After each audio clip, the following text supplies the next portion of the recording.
Obesity can constitute a disability in certain circumstances, the EU's highest court has ruled. The European Court of Justice was asked to consider the case of a male childminder in Denmark who says he was sacked for being too fat.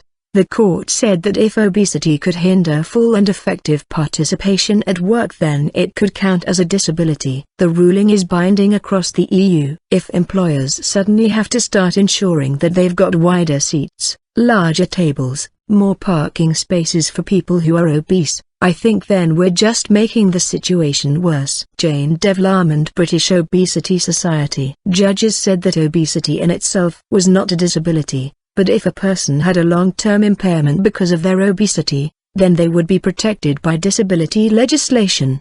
The case centers around childminder Carsten Kultoft, who weighs about 160 kilograms, 25 stones. He brought a discrimination case against his employers of 15 years, Billund local authority, after he was sacked 4 years ago. The authority said a fall in the number of children meant Mr. Kultoft was no longer acquired. But Mr. Kultoft said he was dismissed because he was overweight. No problems. Earlier this year, he told the BBC that reports he was so fat he was unable to bend down to tie children's shoelaces were untrue. Describing his work with children, he said, "I can sit on the floor and play with them. I have no problems like that. I don't see myself as disabled." It's not okay just to fire a person because they're fat, if they're doing their job properly. The Danish courts asked the European Court of Justice, ECJ, to clarify whether obesity was a disability. The ECJ ruled that if the obesity of the worker hinders the full and effective participation of that person in professional life on an equal basis with other workers,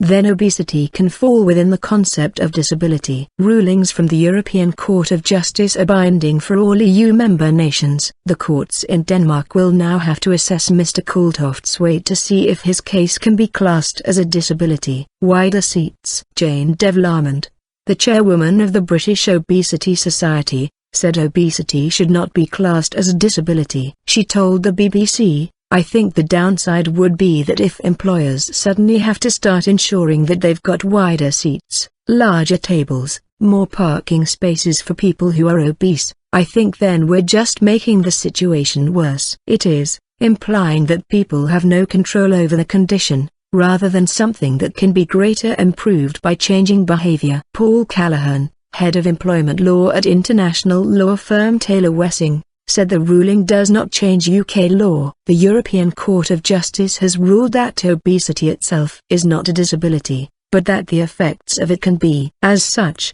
workers who suffer from, for example, joint problems, depression, or diabetes, specifically because of their size, will be protected by the European Equal Treatment Framework Directive and cannot be dismissed because of their weight. Employers' responsibility. Audrey Williams, employment law partner at Deville, said the mere fact someone is obese is not enough to make them disabled. What the court are saying is that obesity is not protected unless it hinders professional life. She said the ruling would increase awareness among employers of their responsibility towards obese employees in the workplace. This could include making reasonable adjustments to working arrangements, seating arrangements, or making access to the office easier. However, Tam Fry, from the National Obesity Forum, said the ruling had opened a can of worms for UK employers. They will be required to make adjustments to their furniture and doors and whatever is needed for very large people. "I believe it will also cause friction in the workplace between obese people and other workers. 1 in 4 people in the UK is classified as obese.